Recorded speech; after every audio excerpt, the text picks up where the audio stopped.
One of the first jobs I did when I started working in the film editing department and the sound effects editing was to sync up the beeps on that trademark. Da da da da da da da da da da da.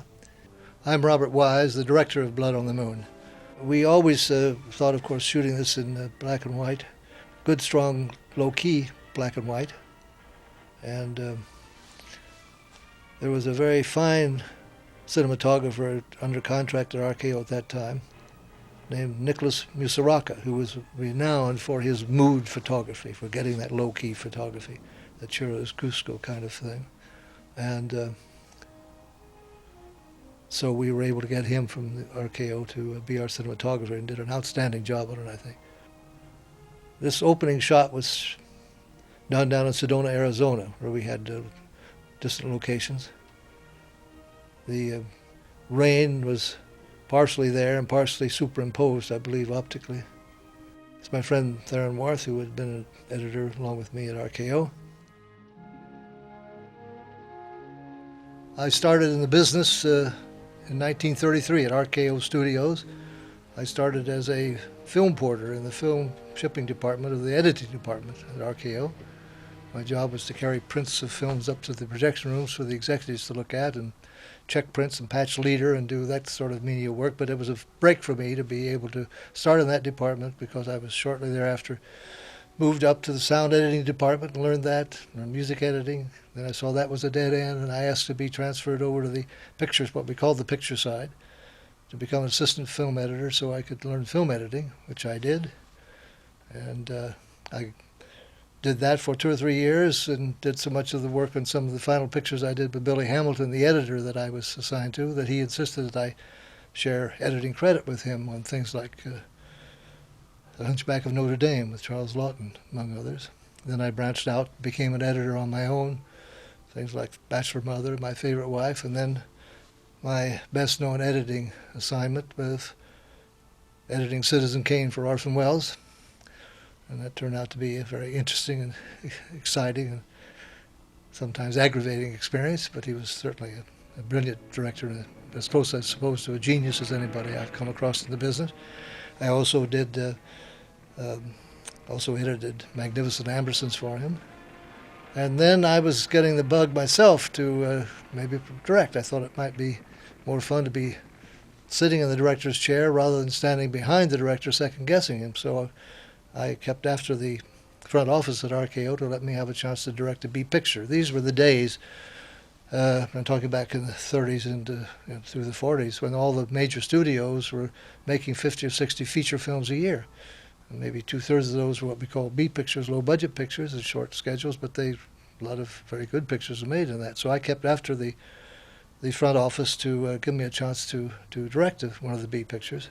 In the fall of 1943, I was editing a film for Val Lewton, a very talented producer, film titled Curse of the Cat People.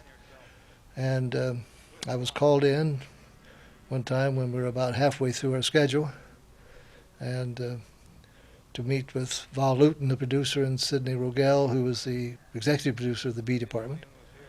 And they told me that they were going to replace the director of Curse of the Cat People, not because they didn't like his work, but because he was too slow and they couldn't seem to pick him up, his pace up. He couldn't seem to shoot fast enough for these low-budget short schedules, and he had been warned and couldn't seem to pick it up.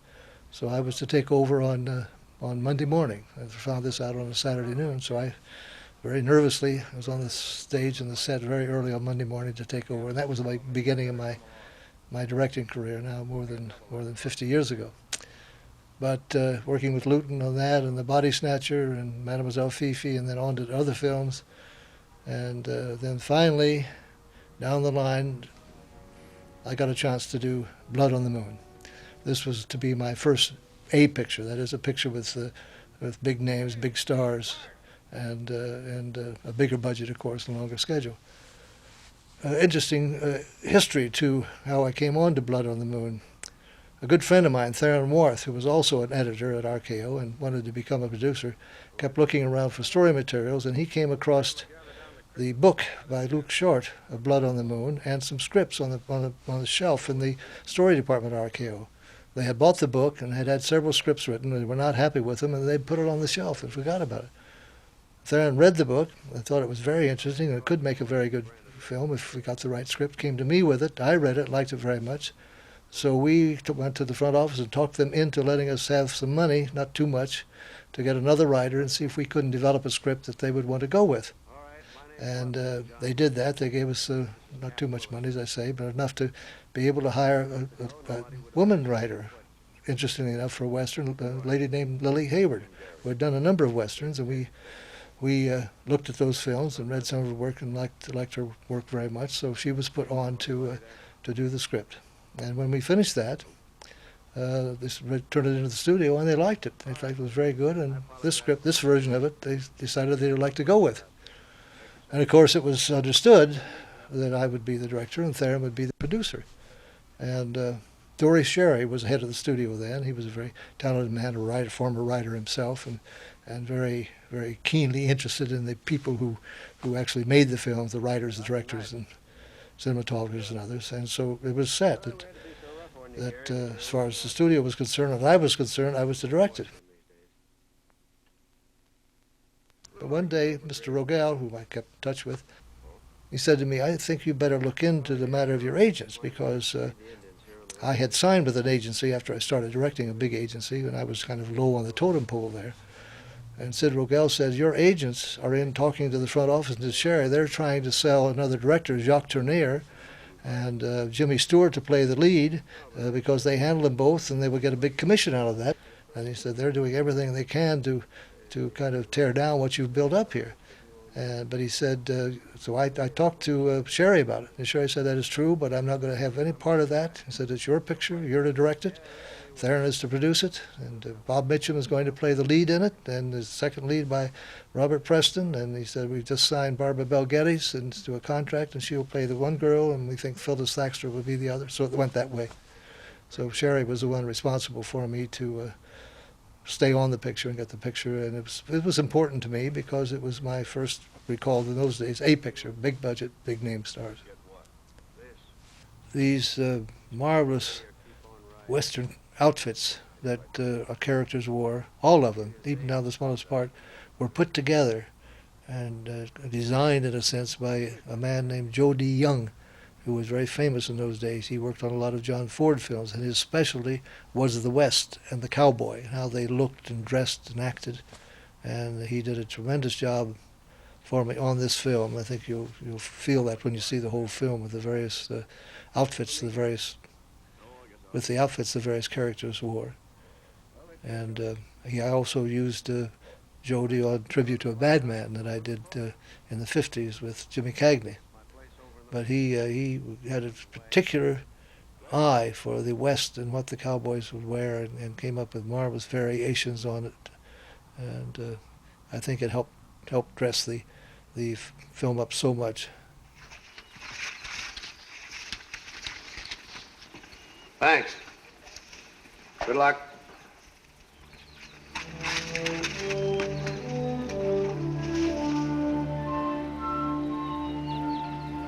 These scenes were all shot in Sedona. We were on location in Sedona for most of the exterior locations of any kind of action. But eventually, we didn't complete all of our locations in Sedona because we got snowed out. Because of commitments that Mitchum had for other pictures, we had to start shooting on the film earlier in the year than we had intended to and would normally have. And so as a result of that, we ended up with snow at Sedona and finally having to give up and do some other work back in Los Angeles in the Calabasas area. Now, the one thing that you miss when you go down to Sedona, is the red earth that they have there. It's just all these areas, the buttes and all you see behind are just really red rock and clay. And sometimes we kind of wish we were shooting in color so we could get that on the screen, because you lose that, of course, entirely in films. Now, this was, if I'm not mistaken, I believe this was Barbara Bel Geddes' first film. I'm almost sure of that. She was fine to work with, kind of feisty and strong, but very feminine at the same time. The one problem with her was she didn't ride very well. She had never ridden, or at least to any degree, so we had to work with her on her riding. I'm going to see this film. I'm kind of liking it. The thing is about when you go out on your locations, one of the things you're always concerned about is the weather. You know, you want if you're shooting daytime normally, unless you have a different kind of mood, normally you want sunshine.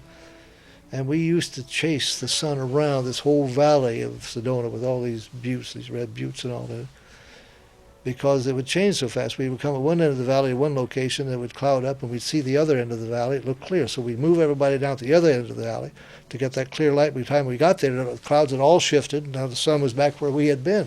It was just a maddening problem we had all the way through the film.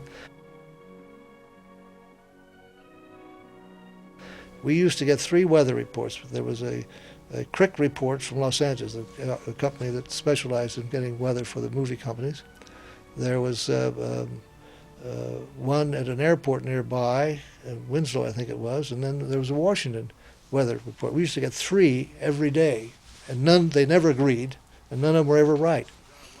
It was absolutely, that's the one thing I think that drives companies and the director particularly up a wall, is this idea of fighting the weather.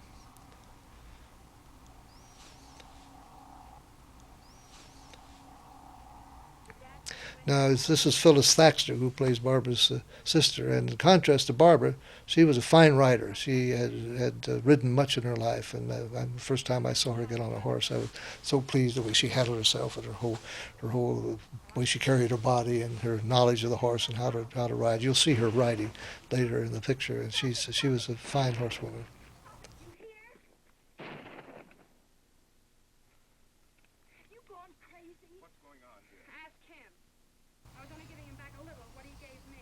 Of course, this is this farmhouse we built out there in the locations in Sedona.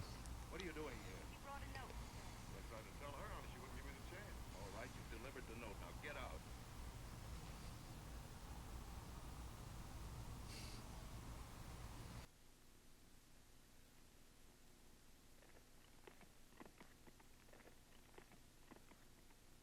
Well, for once you bit off more than you could chew.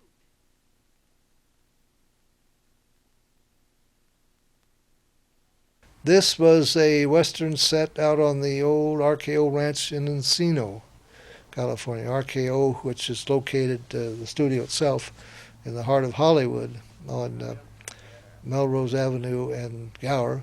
I say was located. It's now part of Paramount Studios, which was the big studio next door, and RKO, many years after I made this, was absorbed into Paramount. But in addition to that studio, and one they had down in Culver City, the RKO Pathé Studios, they also had a big ranch out in what is now Encino. It was Encino then, but it wasn't built up like it is now, out in the San Fernando Valley. And this was a Western exterior set, street set, that they had out there, and which we utilized for all the necessary street scenes of the town.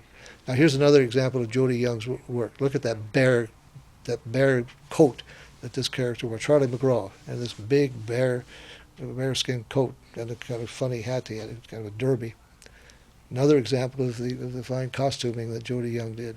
Charlie McGraw, this actor, had such a gravelly voice, and that deep gravelly voice of Charlie just fit that bearskin coat that he wore and that hat.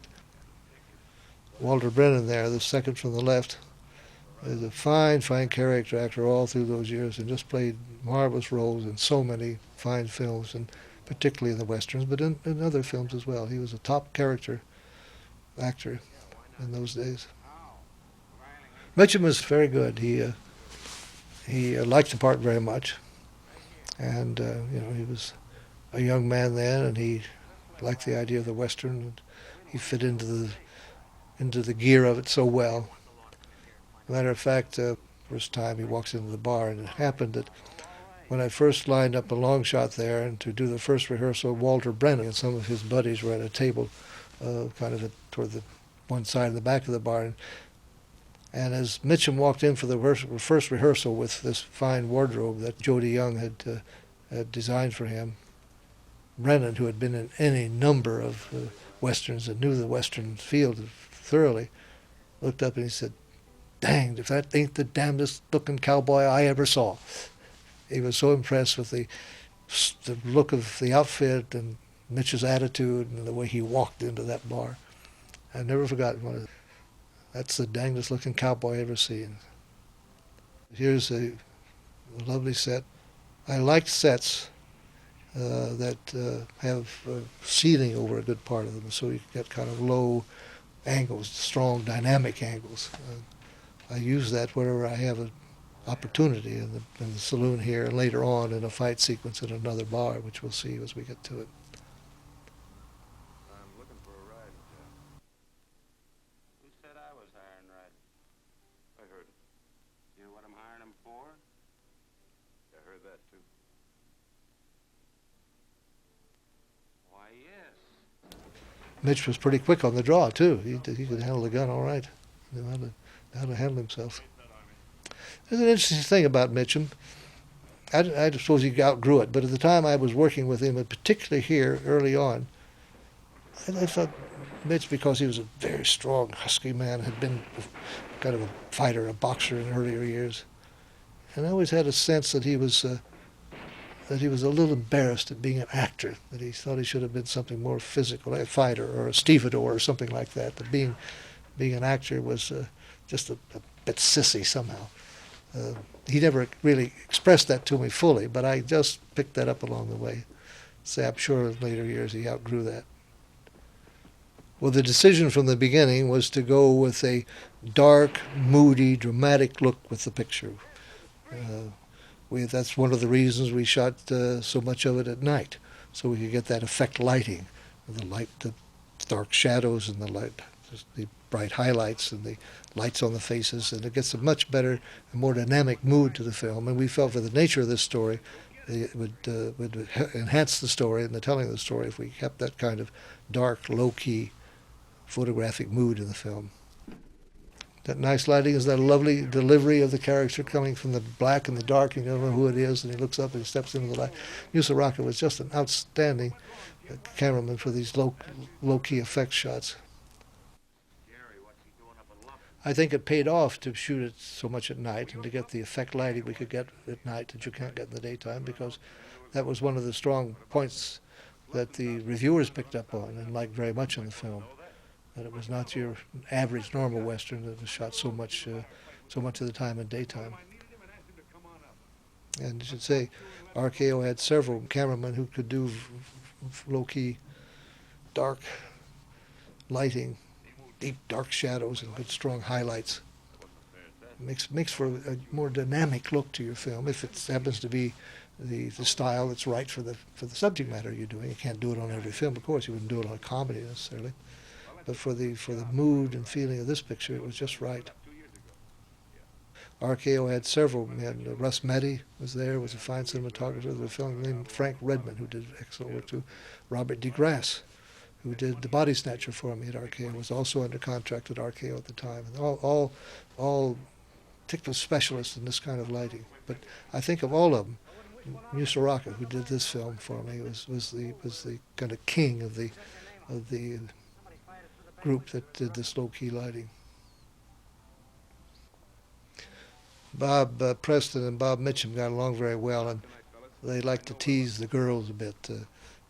Barbara and Phyllis, who in a way were not quite as sophisticated as these fellows were, and they were always kind of teasing them a bit and putting them on just a bit, not in a good-natured way. You know, sometimes I don't think the girls really got what was going on.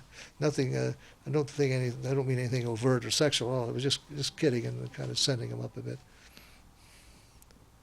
They teamed very well together in that sort of kidding and having fun attitude. Now, once again, marvelous effect lighting to be brought in with the lamp coming on. It takes kind of careful rehearsal and timing to get just the right timing when they put the match in there to light the lamp, and then your electric lights come up to simulate that lighting. Well, RKO was one of the major studios. There were 7 majors during all that period. But RKO and Columbia were the smaller of the major studios.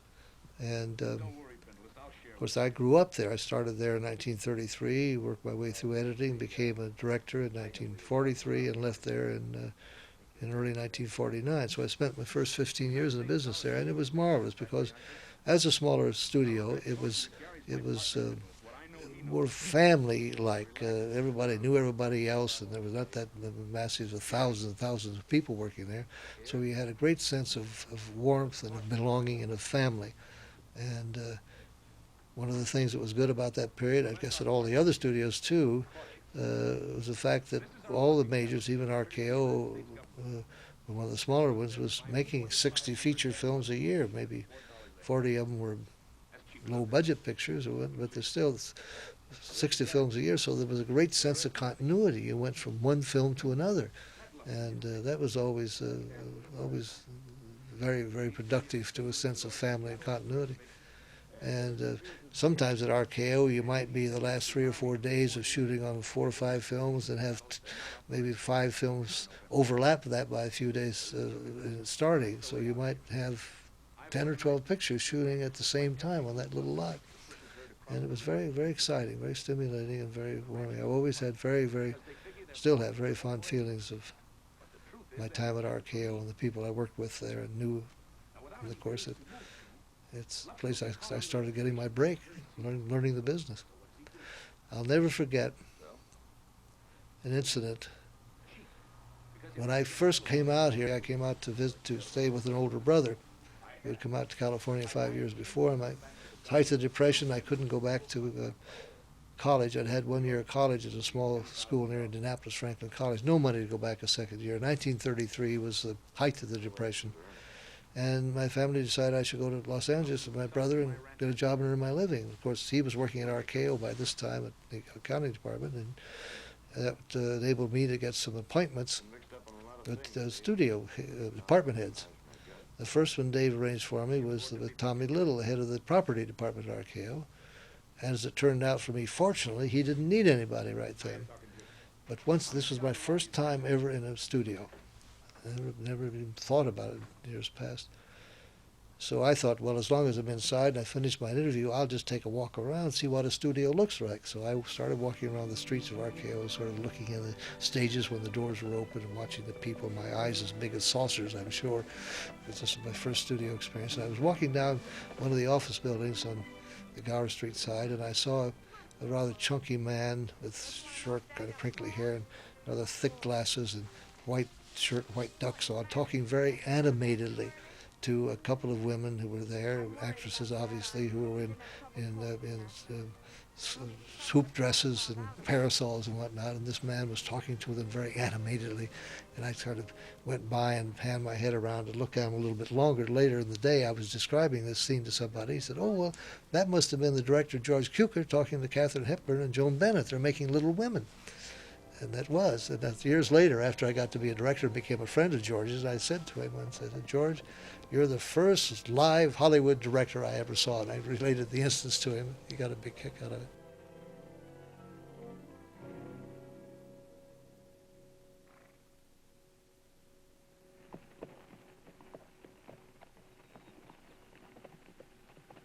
You looking for someone, Miss Lupton? So you're one of them. I guess Dad wasn't so wrong about you after all. Wrong? He must have spotted you for one. Even here, we managed to get the lighting so it's under trees with leaves, so we get shadows and chiaroscuro kind of feeling on it. Instead of being just playing out in the open with no modeling and no shape or form to it. It adds so much. You see those leaves working on Preston's shoulder there, on Barbara's back, or even on Mitch. It gives it more interest to the scene if you have something like that rather than just flat out. So anytime we could, we tried to put more interest in the cinematography and the look and the photography of the film. Chris, talk to him. You used to work for him. You know he's not unreasonable. Call it reasonable to kick us off our land?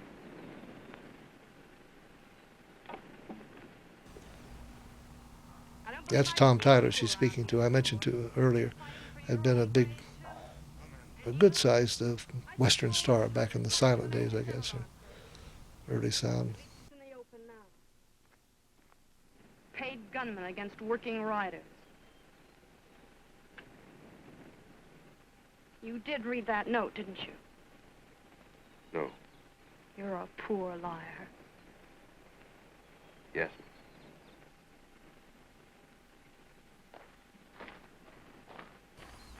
Now, you see, we didn't, by cutting to Mitchum there, we didn't have to show Barbara getting up on the horse and mounting, because she had a little trouble mounting. So you just cut away, and it happens while you're off stage, while you're on other people. John Lufton's no fool, mister. Gary didn't read that note.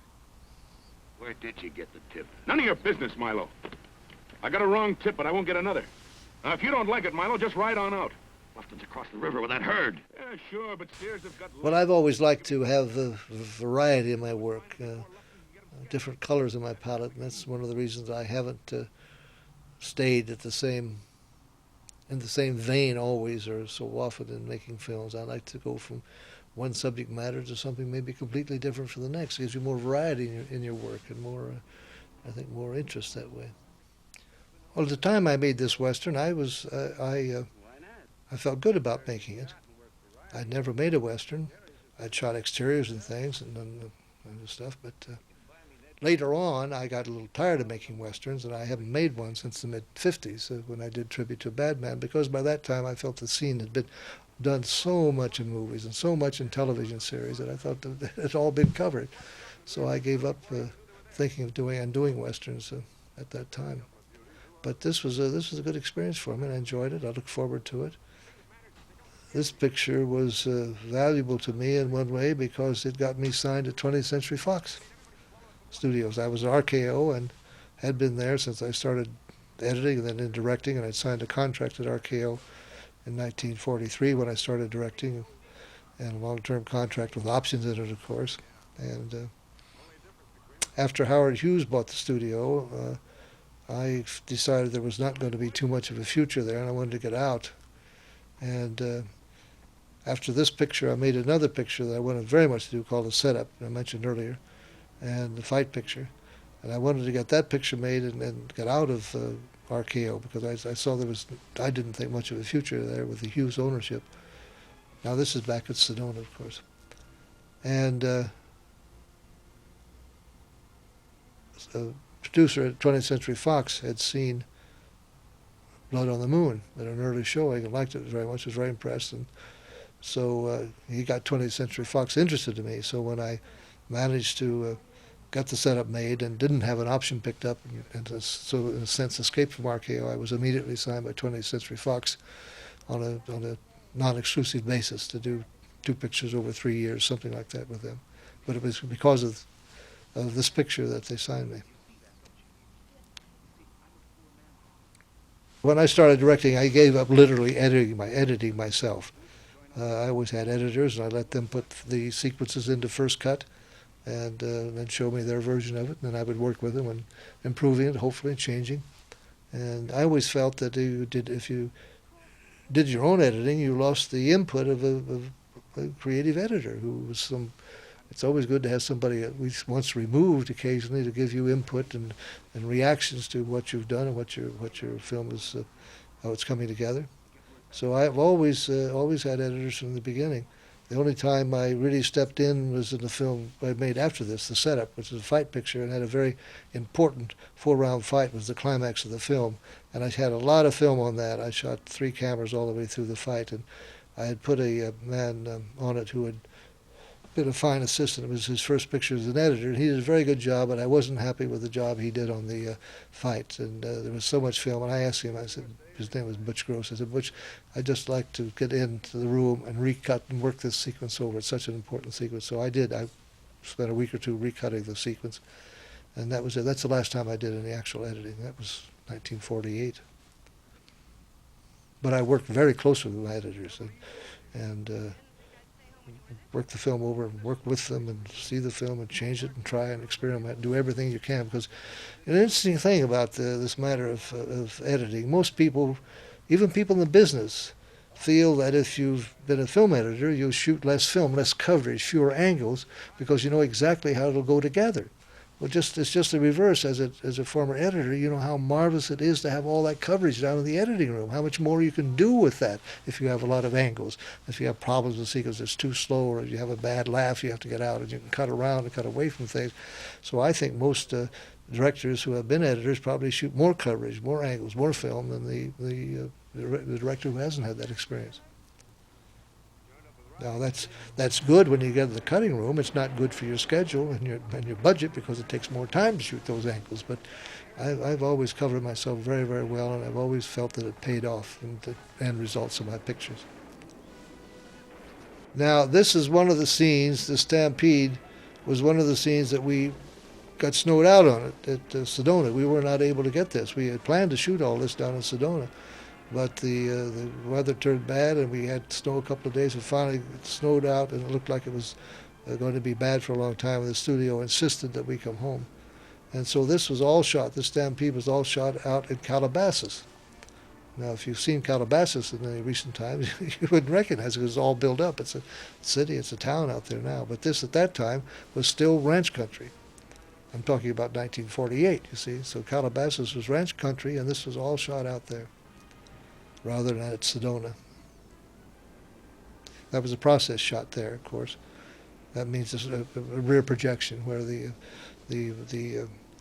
all this in the foreground was an overturned wagon, the man himself, and that the cattle in the back and all were on a screen that was being projected there. It's what we call rear projection.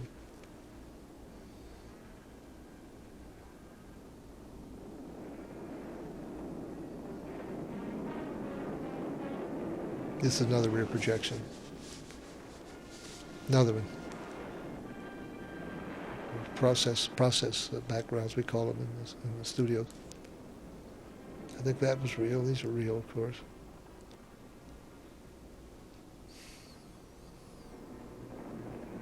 Real. These are all real. When I say real, I mean they're not process backgrounds or rear projection. There may be a few stock shots in this. For instance, that river crossing might have been a stock shot. That is, when we talk about a stock shot, that could have been from another picture out of the film library. All the studios had film libraries with what we call stock shots, shots of without any principals in it, and any actors that you might be able to use in another picture later on. And I think some of those shots, like the river crossing and all, were probably, if my memory serves me right, stock shots from other pictures. But the bulk of this was all shot at Calabasas. Most of the directors that I worked for gave enough coverage. I guess the man who gave the least coverage was a gentleman named Gregory LaCava. He directed a film called Stage Door that I was assistant editor on. And I think he did Fifth Avenue Girl that I was a co-editor on. He gave very little coverage. He would stage his scenes kind of in group things and managed to get the right kind of tie up to go into the next piece, and you had very, very little coverage with LaCava, but he shot very tight. His scripts were tight, and you very seldom had anything to trim out of his films when they came in. They came in pretty much at length that you wanted.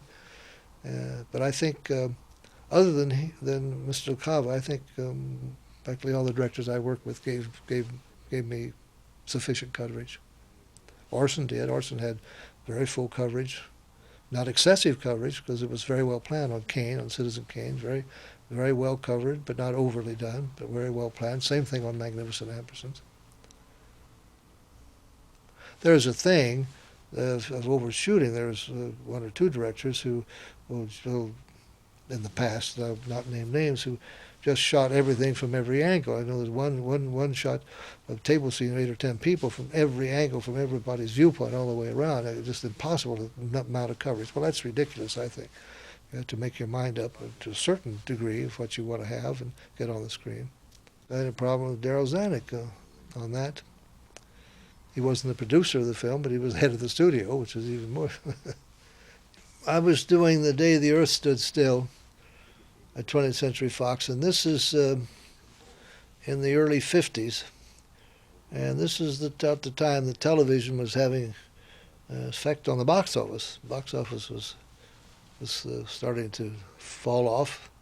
Studios were concerned about their costs, and Zanuck, among others, who was running 20th Century Fox then, was concerned. He was concerned about overshooting on films and all. Because as I said earlier, anybody would know, the more angles you make, the more time it takes, therefore the worse it is for your budget. So I had been warned by him a time or two on when because Zanuck always saw the dailies on all the pictures in production. And I'd been warned a couple of times by him about overshooting, that I had to watch it. And then came a day where I had a table scene in the boarding house there with all the boarders around. And table scenes are always very difficult to shoot because you kind of get cross looks and cross angles if you're not very careful. And I don't know of any director who doesn't almost dislike having to shoot table scenes because of the looks and the directions of looks. But I had carefully planned this sequence, just how I wanted to cover it, and the angles I wanted to get, the cross angles, just so it would go together, because it was a tricky scene, the way the people were sitting. And Zanuck saw the rushes, and I got a very stiff memo from him saying, "Bob, I've talked to you before about overshooting, and I just saw today's rushes, and I think that table scene is overdone, and you're going to have to stop shooting so many angles. I'm going to have to take stronger steps," which I suppose means take me off the picture. Who knows? So I sat down and carefully wrote him a memo outlining why I had shot each angle, and what it was to be used, and how the scene was to go together, and sent it to him. I never heard another thing from him, because I could justify what I had done, how I had covered the scene. And that was it. But it was a little shaky there for an hour or two. A lot of my planning in those days, before I used storyboards, was going in the sets early in the morning, sometimes before the crew got there, and kind of walking through how I thought the action would go, and studying angles, various possibilities of angles with my finder, a little finder that would give me the various lenses. Or if it was on location, I'd try to do the same thing on location. And did as much planning done that way without having the actual sketches as I could.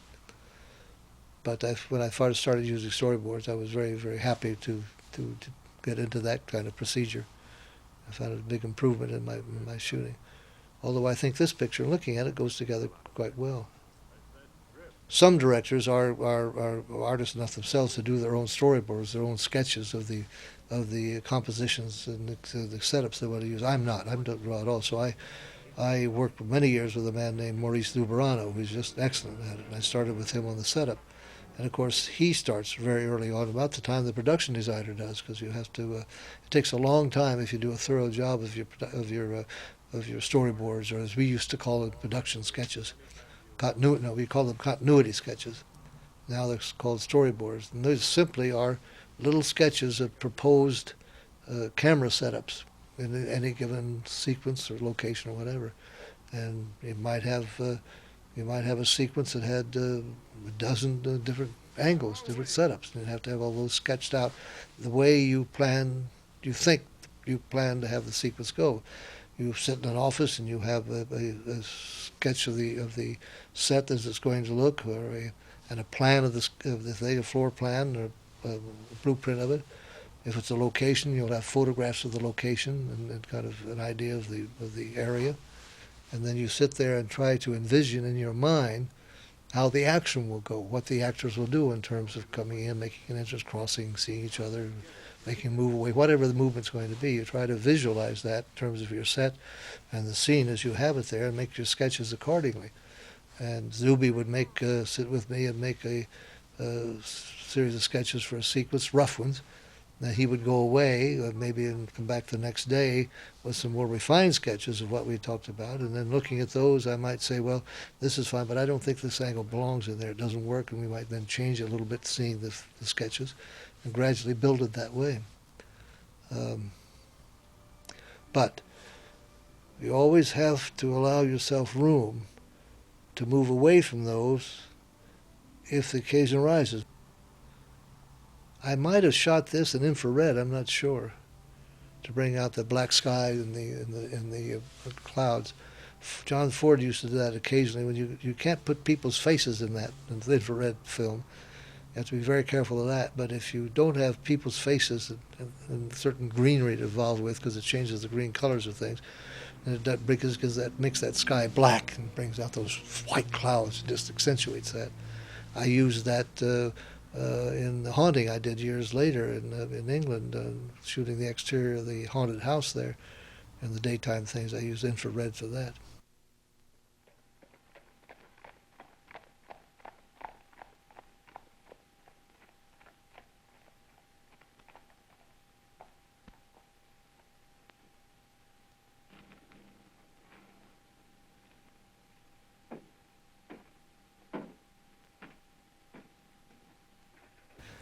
This is one of my favorite sequences in the film.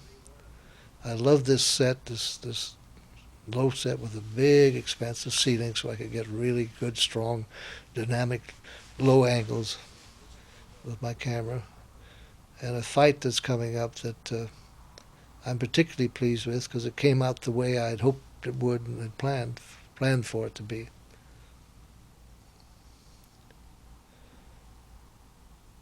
Lovely lighting, isn't it? I think Nick did such a marvelous job on this.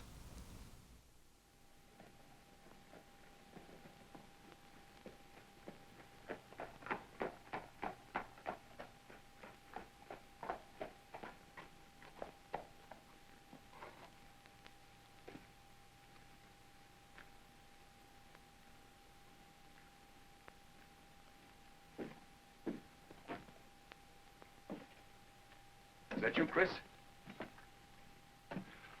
I heard about Fred. I'm sorry, Chris. I'll make Lufton pay for that. What good will that do? I don't know where this location was. There was another western town. There used to be a number of western streets around out in the valley, the San Fernando Valley, that different areas that independent companies had rented out, and this was one of them. But I can't remember now. It's just too many years ago where it was. It's not the same street we had at the RKO 40 acre, the RKO Encino Ranch.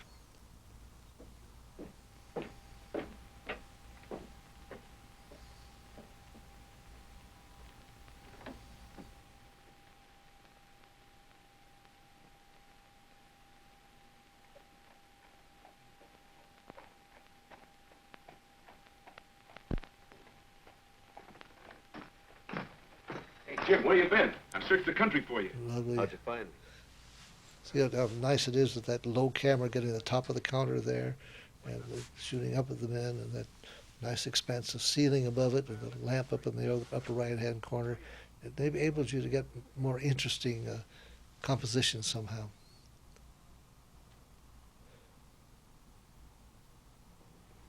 John Ford had a very famous saying that's come down through the years. An eye-level camera is a dull camera.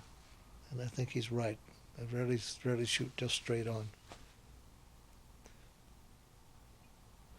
Now we're coming up on a fight between these two men that is one of my favorites. And I've done a lot of fights in films, but this is one of my favorites because I wanted this fight to be a fight almost to the death. I didn't want one of those fights, barroom fights that have been seen so often in the movies where all the stuntmen were doing the big action and falling off of counters and going through windows and breaking chairs over each other and doing all the stuntmen things. I wanted this to be two men really at it, really out trying to kill each other. And as a result of it, when they finally get to the end of the thing, to be, as anybody really would be, absolutely exhausted, barely able to stand. And I think when you see this coming up, you'll agree that we succeeded very much in doing that. I think there's only one or two, if any, angles in the fight that you'll see shortly in which we used any doubles. It was all Mitchum and Preston. And when I talked to these two actors about it, about how I saw the fight being done, they fully agreed. They were very much in accord with that. That was just the way to go. That's something you wouldn't understand. Try me. It starts with your double cross of a bunch of poor, jug-headed homesteaders and the hiring of gun hands. It goes on to your making love to a man's daughter to get her to turn against her own father in your try for Lufton today. It goes past that to the death of Chris Barden's son, and it winds up right here with Reardon waiting outside to see if I go with you or if he shoots me in the back. I've seen dogs wouldn't claim you for a son, Tate.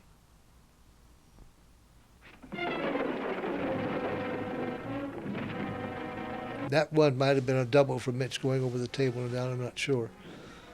Well, he might have done it himself. He was certainly in those days capable of doing a lot of it. This is Mitch himself.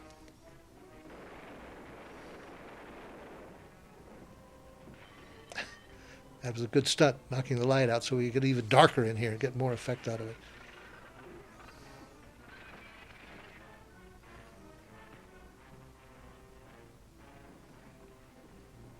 And you'll see how much this low-key lighting adds to the effectiveness of the fight.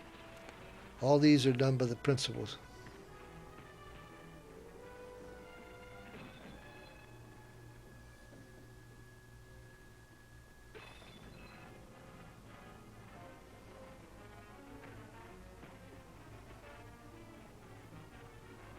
I had a hard time with the doubles, though. They didn't understand this kind of fight where I wasn't using them in practically everything except the close-ups. They're accustomed to doing all the stunts, all the kind of action. And I had to really, I'd worked out some of the action with the doubles, but I stuntmen, but I just didn't use them except for a couple of 3 shots in the whole thing. All the rest of it was done by the principals.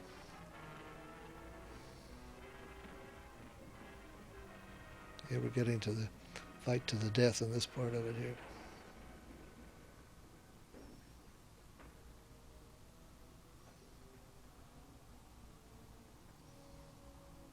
Huffing and puffing as anybody naturally would be. They've been exerting themselves a hell of a lot there, so they have to be really winded, really winded.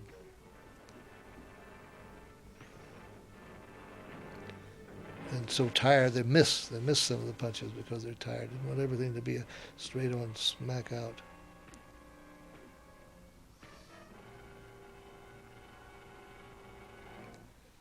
And there he is, the victor, and an exhausted victor.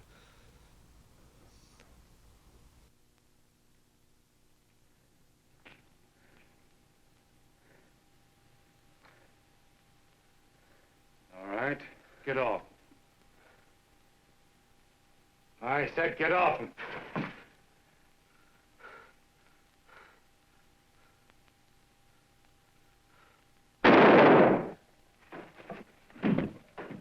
Research is always very important to any director doing any film. You must know your subject matter. As a matter of fact, I realized after making films for 20, 30 years that directing films is a continual learning experience, because you go from one story of one subject matter to another script of another subject matter, and each time you have to do your research. You have to be familiar with that subject matter. You have to find out about that subject matter just as much as you can. The reality of the truthfulness, the truth of the subject matter, I think, is what we're after. So in all my films, no matter what it is, I do a tremendous amount of research. And this being my first Western, I did as much as I could. I read as much as I could about the West. I saw as many photographs and films as I could about the West. I got Jody Young, who was a specialist in Western costuming and for the Old West, for the cowboys and all, and so I just did as much digging into how things should look, how the houses should look, how the clothes should be, not just the cowboys, not just Mitchum and Preston and the others, but also Eddie Stevenson, I think it was the costume designer for the ladies, to get the right look and the right feel and the believability, the reality of the period. The same thing with hairdos. You check hairdos and see what they wore in the period and try to get them as authentic and as real as you can. So it's a constant digging in and learning the truth of your subject matter and your period, so that what you put up on the screen is honest and real and reflects as much of the reality of the period, the story you're telling, as possible.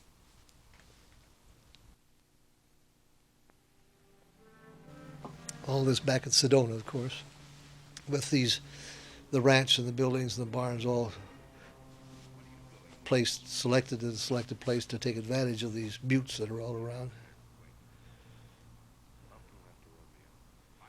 I think you do in all elements of film. You have a lot to do with your casting, and that means not only your actors, but casting the people that are going to be with you behind the camera. Casting cinematographers is, to me, very important, and I try to cast and select the cinematographer that I think would be the best for my knowledge of his work for the particular story that I'm going to do, what I'm going to put up there. And I wanted Nick very much to do this because I knew his work, and I'd worked with him with a smaller picture before. Because of this, I've never used the same cinematographer over twice, 2 pictures. A lot of directors, and it's the way they like to work, very often have the same cinematographers picture after picture, and that's fine. That's fine for them. I just like to be sure I have the best person for the quality and the approach and the style of the picture that I'm going to do. And for instance, I had a film I made called I Want to Live, Susan Hayward, the lady who went to the gas chamber, and a very dramatic story, and I wanted to have a real documentary look, just as much a sense of reality and credibility, believability, because it's based on a real life story, a real life happening, a real life woman. And I had seen some work of a man who was working at Paramount named Lionel Curley Linden. And I liked his work so much, and I had in mind always from the beginning that he was the one I wanted to do I Want to Live, because I felt he could give me that great sense of almost documentary feeling of the film. When I went to do Sound of Music later on, I would no more have thought of him. I wanted somebody who had a different quality of look and feel. And I had seen work that Ted McCord had done at Warner Brothers. He was at Warner's for many years. I had seen many of his films, and I saw the kind of the feeling of a softer, more romantic kind of feeling to his work, and beautiful work. And so I selected Ted for the Sound of Music. So it's that. The same thing with production designers, another very important area of your film. The man who designs the look of your film along with yourself and the cinematographer, of course, with the look of your sets, and helps very strongly in selecting your location and how the locations are to be used and put together. And because the production designers are terribly, terribly important. And I spend time on trying to find the very best that I can for that. One of the best ones I ever had was Boris Levin, who started with me on West Side Story. Was the first film we did together, and then he did Two for the Seesaw for me, and he did Sound of Music, and he did Sand Pebbles, he did Star, and he did Andromeda Strain. He did about 6 films in a row for me, and just contributed so much to my films. And then we got out of sync. And next time I needed him or could use a production designer, he was busy in another film, and I had to move away and go to somebody else. And another very good man, but I had a very, very successful run with Boris, with a very, very important contribution. So the casting all up and down, the costume designer, very, very important to get the right person. There's some costume designers are better for lighter, romantic comedy things, and others are better for more period pieces and have greater strengths there. Some are for more dramatic pieces.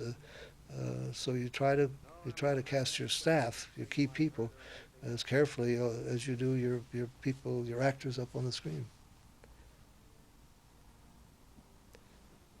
Same thing applies to, of course, to another area that you would want to do that with is composer. There's a great difference in composers. You have to very carefully select the man you think is best from the work he's done, and from your talking to him after you've seen your film, will give you the best background score, musical score for your film. And once again, I've not used. I don't think I've used the same composer in over 2 films. Jerry Goldsmith did Sand Pebbles for me, did a marvelous job on that, and also did the Star Trek. I did Star Trek the motion picture. And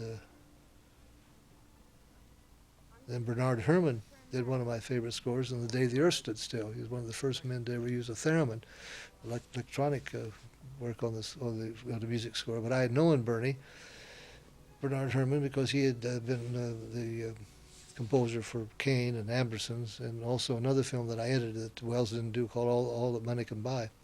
And Bernie wanted an Academy Award on that, so I know Bernie and I knew his work, although he only did the one film actually for me. Editors are another area that's very important. You want to get the best editor that you know and has a track record, and very important always the personality and the quality of the people you work with. Not only their work and what they achieve in their creativeness, but you want to get yourself in a situation where you feel you can work comfortably with the people and work well. Not that you don't want them to be yes men and all that, but there are differences in personalities, and I've had a time or two in the past where I've happened to hit people that were qualified, but the personality feeling was not as strong and as effective as it should be. So that's another factor that enters into it.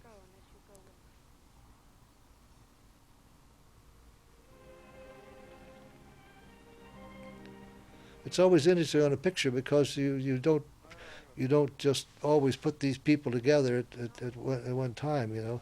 Usually the first of your staff that comes on your film is the production designer, because you have to get started early in terms of the look of your film and the sets and the planning and making models and sketches, and sometimes even going and looking for locations to tie in. So usually he is the first to come on. Your cinematographer doesn't come on, well, at least in the older days, maybe he'd only start a couple of weeks before production started, shooting started, in time to make some tests and film tests and all that. But I think in the more recent times they have them on longer, which I think is right. They should be on longer. And of course your editor usually doesn't come on until you're practically ready to start to shoot, unless you have a few tests for them to do. And then of course the composer, unless it's a musical, it's a different thing, but a composer for a background score very often, most times, doesn't come on until after the picture is finished shooting and you have a cut on it. It's a cut that you can show to the composer to see how he likes it and how he thinks the music could, what kind of music would go into it and how it would work. Of course, the other person that comes on very early is a storyboard artist. I think the setup, as I say, is the first picture I used the storyboards on, and I didn't use them on the fights themselves because the fights were all rehearsed and choreographed in a sense, and they were shot with several cameras, so there's no point in that. But I think of all the story part, apart from the fights of the setup, I think I used probably 90% of my storyboards in the actual shooting of that film, probably more than any other film I've had. But in order to do a thorough job of your storyboards on a film, it takes weeks and weeks and weeks. So your storyboard artist comes on very shortly after the production designer. Cap's gone on ahead to get the drive started. Only hope Reiling doesn't get wind of what Gary's up to, or there'll be the devil to pay. He knows what kind of man he's dealing with, Dad. Yeah, I reckon he does. At any rate, it's our only chance. So you're going to let Dad risk everything just because Gary sold you a wild, lying scheme? Lying? You don't believe what Jim told me? No, why should I? He's nothing but a cheap gunman, a killer. That's not so. Jim wouldn't... Jim? Yes, Jim. What's the matter with calling him Jim? He's no more a gunman than I am. Amy, what is this? He's trying to help us, and I'll stick up for him to you or anyone else. Sounds a little stronger than sticking up for him. Maybe it is. What a gunman, Amy. A man that will go up against hired killers. How'd he get so expert? Have you thought of that? More than you know. Nothing made him come back and help us. Except wanting to get even with Reiling. No, it's not that. He's really decent. Does he love you? I don't know. You're a fool, Amy. He'll break your heart.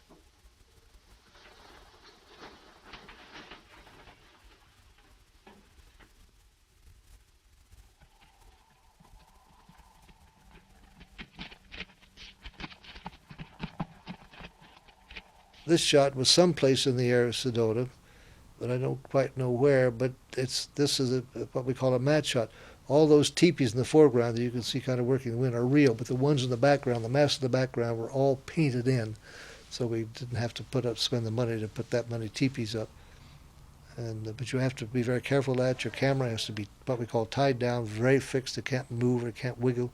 And you have to be sure that your actor, any action in there, doesn't get into the matte line. I couldn't have Mitchum riding any place where we were going to have the painted teepees in.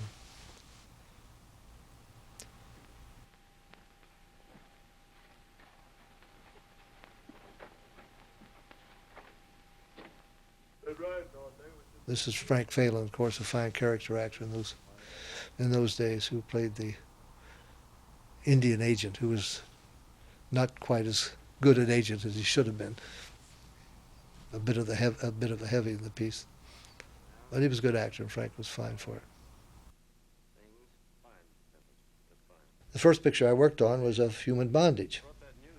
That's Betty Davis and Leslie Howard.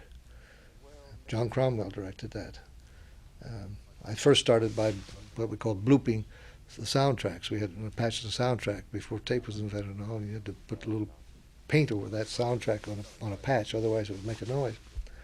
One day I was told to go up on the music stage and take some film up that had been wound down and ready for use for Max Steiner, who was the composer and recording the score of Human Bondage. And when they record music cues on the music stage, they always have film that they work to there. So I was sent up to the music stage with this film to give to the projectionist and stand by for anything that would happen to it. And I was, of course, thrilled. This was my first time really to be going around and doing anything other than working in the shipping room or the department.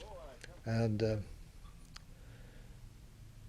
incidentally, speaking of that time, when I started flying down to Rio, the first film that Sarah and Rogers worked in, they were the second couple in that film.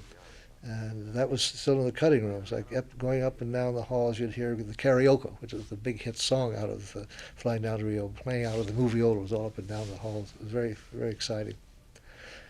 Anyway, I took this the film up to the music stage and stood by for a couple of days while they were scoring. And later on, after the picture was all finished and done, I got a call from Mr. Steiner's office asking me to come up to his office if I would. A little nervous. I didn't know what that was about. Maybe I'd done something wrong. So I went up to his office, and he was very, very, very sweet and lovely, and he handed me a little gift. He gave me a little silver cigarette lighter. I was smoking in those days. And I was so thrilled and so surprised because I didn't know people did that kind of thing in the business. I'd never heard of that. I stayed in sound effects editing, worked on a lot of the earliest Sarah Rogers, Gay Divorcee, Top Hat, Follow the Fleet, little odd jobs of sound effects and all those. Then along the way, I looked around and I saw that this was kind of a dead end. There were men there doing this job in sound effects editing and music editing. They'd been doing it for many, many years, and I saw after a while that was a dead end. I couldn't go any farther than that, so I didn't want to stop there, obviously. So I kept after Jimmy Wilkinson, my boss, to move me over what we call the picture side, so I could become an assistant film editor and learn film editing. And eventually he did. He did that for me. He moved me over and assigned me to be assistant to a man named William Hamilton, who was a master old-time film editor. He was just absolutely great. He had only one problem. He was a periodic drunk. As a matter of fact, he had been moved up to do some directing on some B pictures, small budget pictures at RKO, and it had not worked out too successfully after a couple of films, and he had been sent back to editing, to the editing department by the studio. And I'll never forget my boss saying to me, "Now, Bob, remember, you're Billy's assistant. You're not his nurse." And I knew exactly what he meant. But it turned out to be a marvelous experience for me. There was this problem that occasionally I would come in on a Monday morning. There'd be a phone call, and it would be Billy on the other end of the line saying, "Bob, just right, them those guys go to screw themselves." It's gone. First film I worked with him on was called Winterset, directed by a man named Alfred Santel.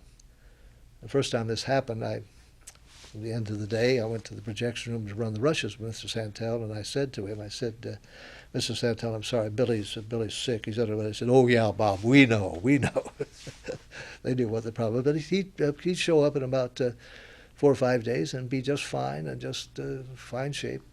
He was periodic. He was not anybody that had a bottle under the desk or in the cabinet and drank regularly. He'd either go on a bender a few days and then come back and be fine for 6 weeks, or go off again. But what was wonderful about me, in those days, I don't know how it is today around the editing, but in those days it was very often difficult for a assistant film editor to get a chance to actually cut some film himself, to learn how by doing it himself. A lot of the old-time editors were very jealous of their position, and there were assistants around there that had been working as assistants 4 or 5 years and never done any editing. It was the very first film that I worked with Billy on, Winterset.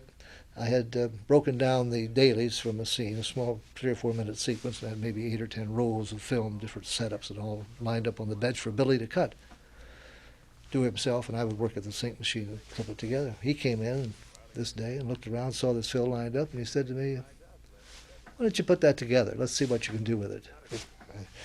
It's so unexpected because it's just it was unheard of. My first picture as an assistant.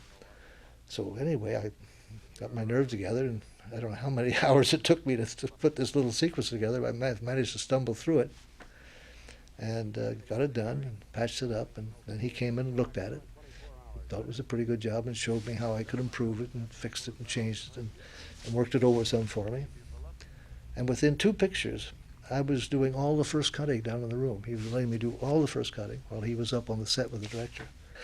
So it goes to show you never know about people. You know, this man who might have been a big problem for me because of his liquor problem turned out to be such a teacher, such a benefactor, and such a generous man to me.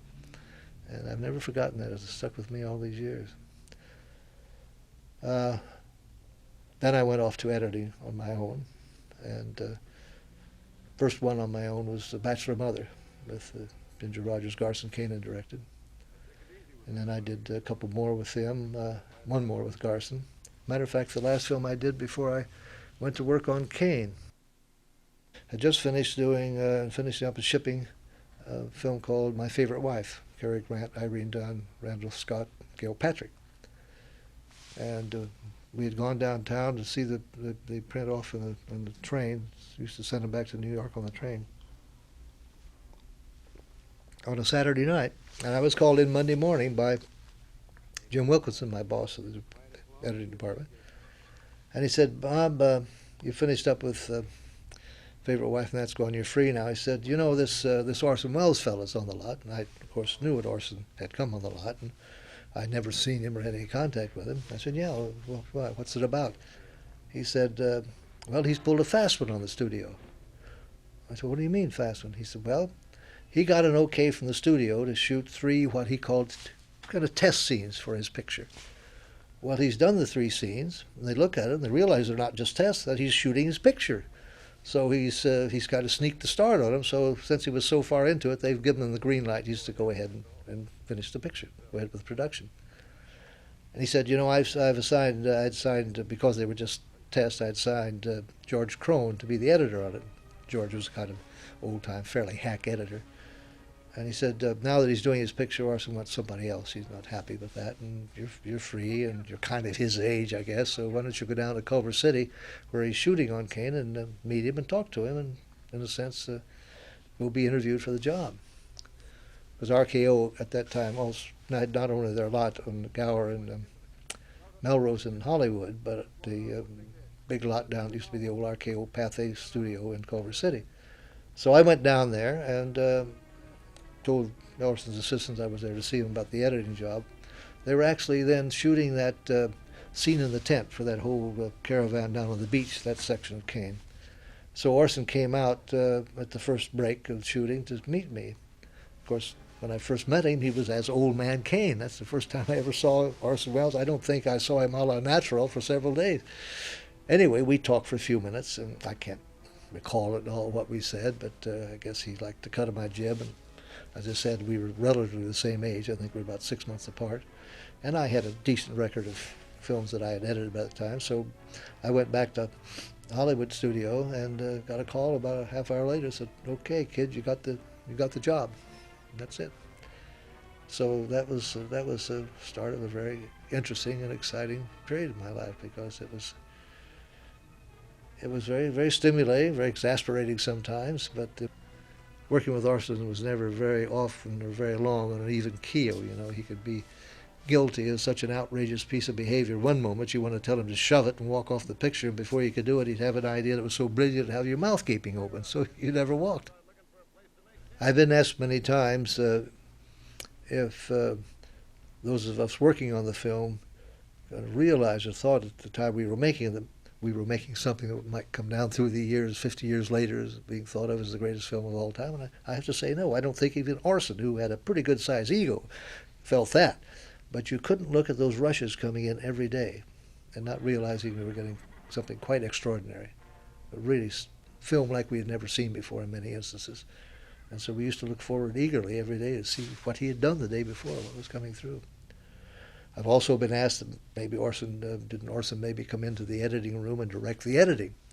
And I have to say, no, he never came in the room at all. understand later on, after he made a few more films, he was apt to go in and do a bit of it himself. But at that time, he didn't. I worked with Orson like I did with any other director at that time. I run the rushes with him and make notes on things that he liked or disliked, and takes he liked, selection of takes. And then I would go back, cut the sequence together, get it in the best shape I could, run it for him. Then he would want some changes, the usual give and take that goes on between the director and editor, to go and try to use close-ups there, or don't drop back to the long shot there, go to the over shoulders, whatever it is, you know. So we keep working and molding on the thing.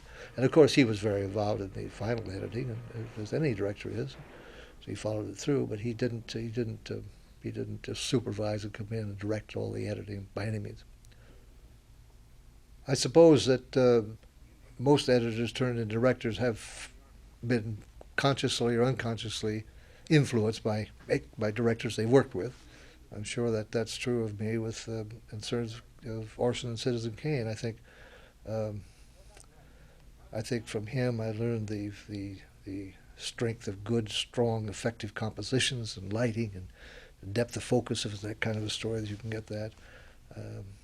Story, script, I think I learned from Kane, and also the use of sound. He was a master of the use of sound, having come from radio. And I think I learned, even though I had been a sound effects editor, I think I learned more from him about the extent that sound and sound effects and those things can be used to enrich the film, even more than I'd known as a effects editor. Then after I worked with Orson, I went on to another excellent picture of a completely different type,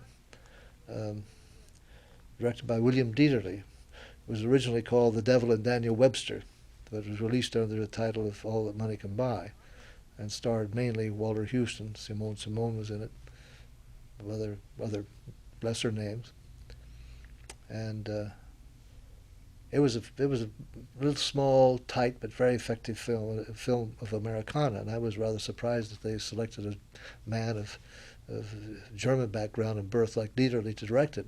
But he certainly did a marvelous job in recreating the period in New England of the story, and getting it on the screen with a brilliant performance by Walter Huston. Dieterle had a habit, custom, of wearing kind of white gloves all the time.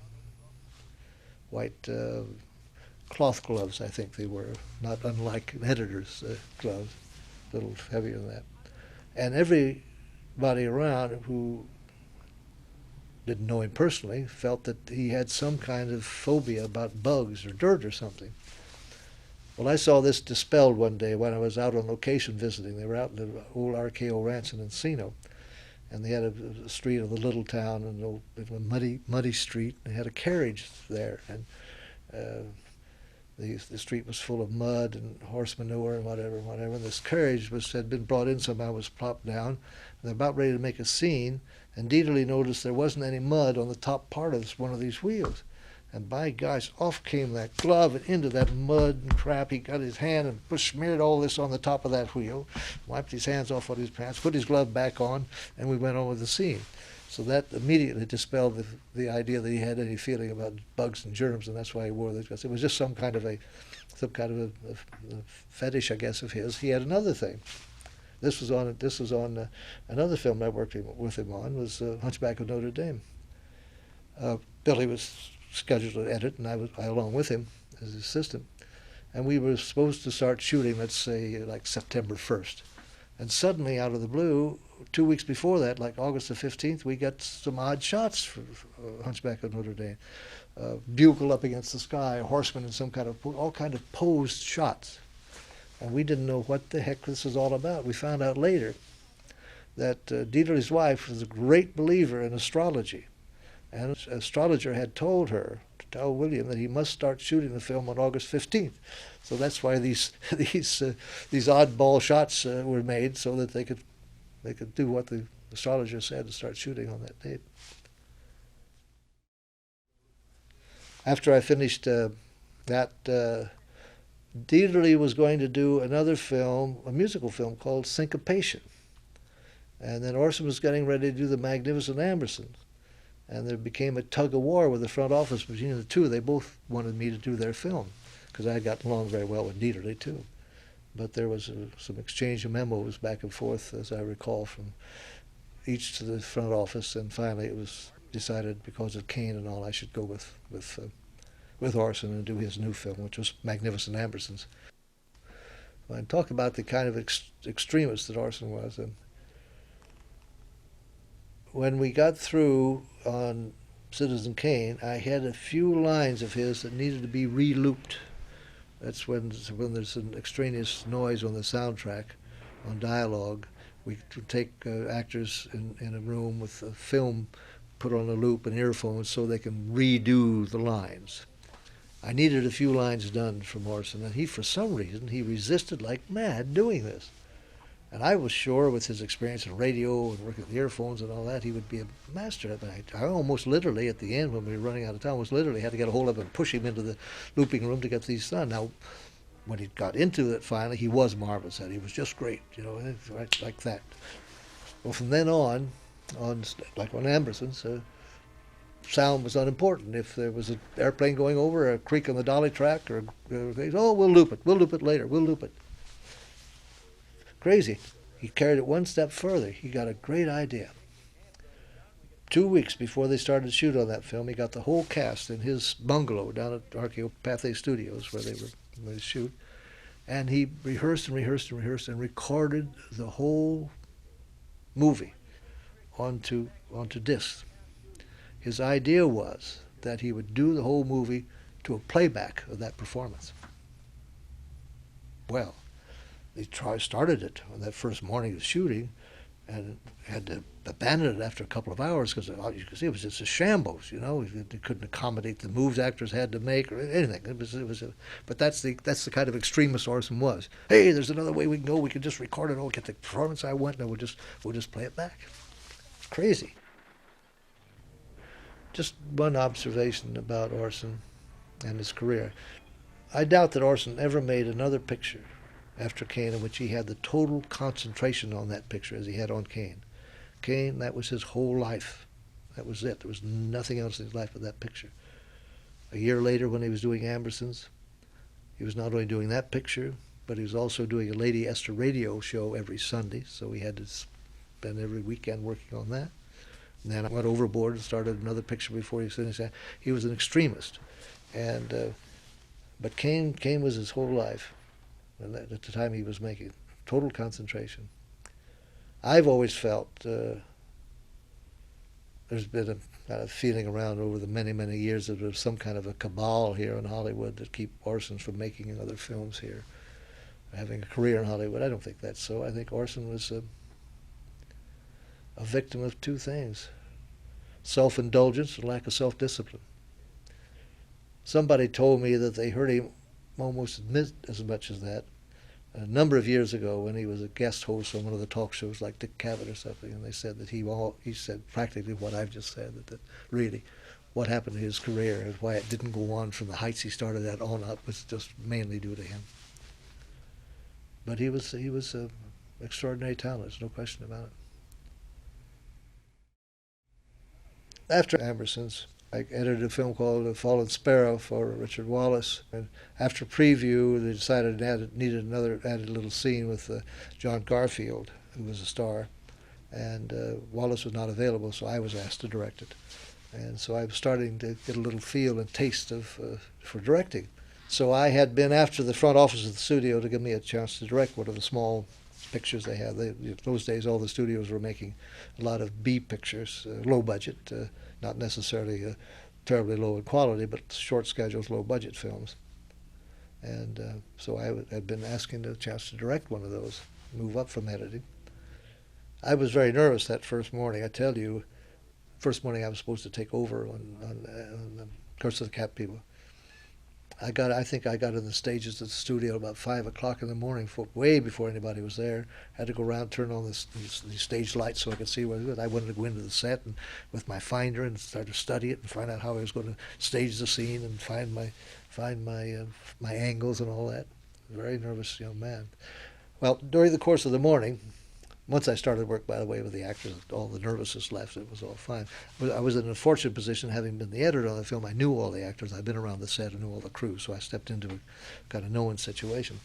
But a lovely thing happened. I mentioned earlier on that I had edited a couple of films for a lovely director named Richard Wallace, who did fairly good big pictures. He was a very highly thought of director and a lovely man.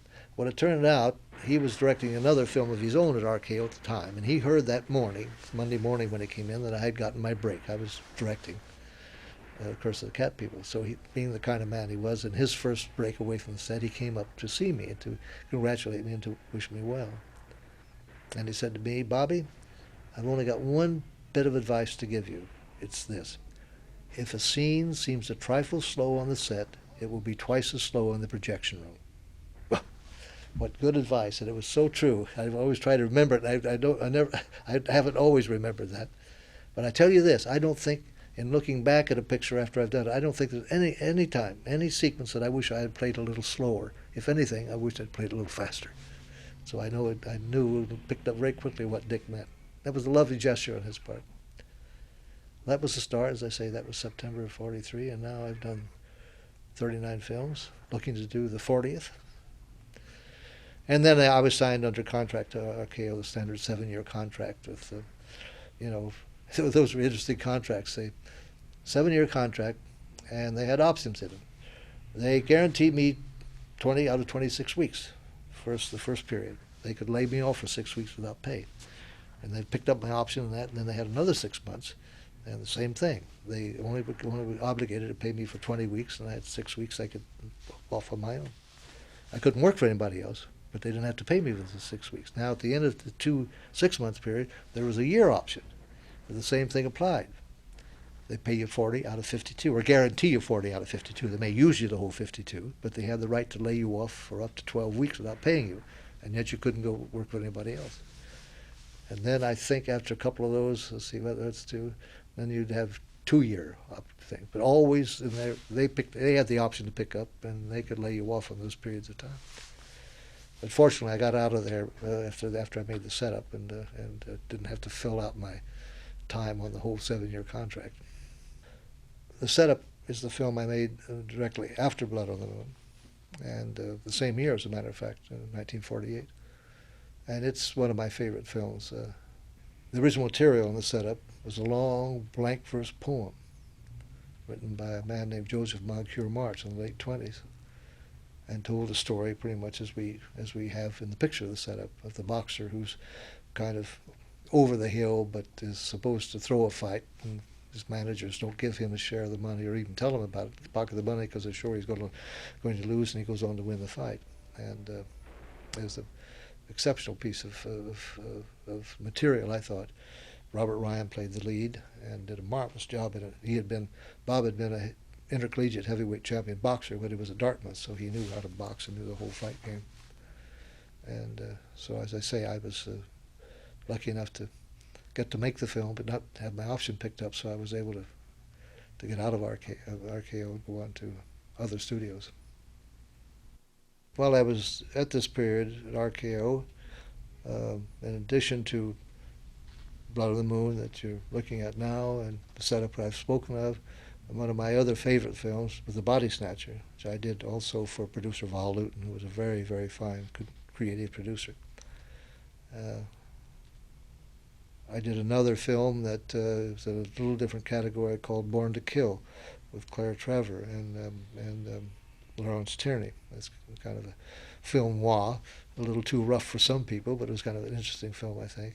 So I made several films, three for Luton. I did my first full feature that I made. It was also for producer Val Luton. It was not a horror film this time. It was a period piece called Mademoiselle Fifi, and was taken from two de Maupassant stories about a little French laundress and a Prussian lieutenant during the Franco-Prussian Wars in France during the 1870s. And then I made a few other kind of fairly inconsequential B pictures at RKO that we don't need to talk about. Those are my main credits at RKO. I've always had a very fond spot in my heart for RKO because that's where I broke in the business and where I directed my first films. It was one of the small of the major studios. RKO and Columbia were the two smallest of the major, but it was a major, and it was a small family studio. You felt very, very, very kind of hooked together with everybody in the studio because of its small size. I was trained in sound effects editing by a man named T.K. Wood, who had been at MGM for many years before he came over to RKO, and much preferred RKO because he felt that MGM was more impersonal, much more of a factory, and he much preferred the ambiance and feeling and atmosphere at RKO because it was smaller and more intimate, and you got to know your fellow workers and employees and front office people much more intimately than you did at MGM. But I didn't have any comparison, you see, until I left. See, I was at RKO the first 15 years. Matter of fact, I was even a little nervous when I left RKO to go to 20th Century Fox. I didn't know quite how it would be at another studio, at a bigger studio, and what the atmosphere would be, and how the crews would be, and how I would get along. And I found it was very much the same. I had no problem once I started to work there and had meetings and conferences, and then when I started shooting, found out the crews were fine too, and we all worked fine. But it was just a trifle intimidating me the first time I left my home base at RKO. That you and Riling had cooked up to swindle him out of his cattle. What about it? I had no deal with Riling. Don't forget, I was in on it, too. Well, boys, that's the man you've been fighting for. Get your horse. Me and you are going to have a little talk with the marshal. Guess we've been a pack of fools, Lefton. Say, fellas, I got a jug I've been saving for a special occasion. This looks like it. What do you say if we...